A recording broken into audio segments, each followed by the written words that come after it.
আসসালামু আলাইকুম রহমতুল্লাহ বরকাত। আজকে আমার কাছে একটা নিশান একটা গাড়ি আসছিল। কাস্টমাররা অভিযোগ করছে উনি এসি বন্ধ করার পরেও ওনার সিং সিং সিং সিং একটা আওয়াজ করতেছে। আমি চেক করে দেখলাম ওনার ক্লাসটা নষ্ট হয়ে গেছে, ফুলিটা নষ্ট হয়ে গেছে। আমি এখানে নতুনভাবে ফুলি ক্লাস লাগাইছি।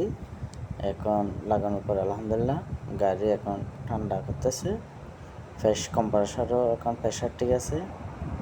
তো ধন্যবাদ। আরও নতুন নতুন ভিডিও পেতে আমার সাথে থাকুন, দেখতে থাকুন। দেখতে দেখতে ভালো লাগবে। শেয়ার করুন বন্ধুদের সাথে।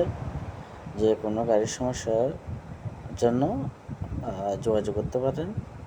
ইনশাআল্লাহ ভালো থাকবেন। আসসালামু আলাইকুম রহমতুল্লাহ বরকাত।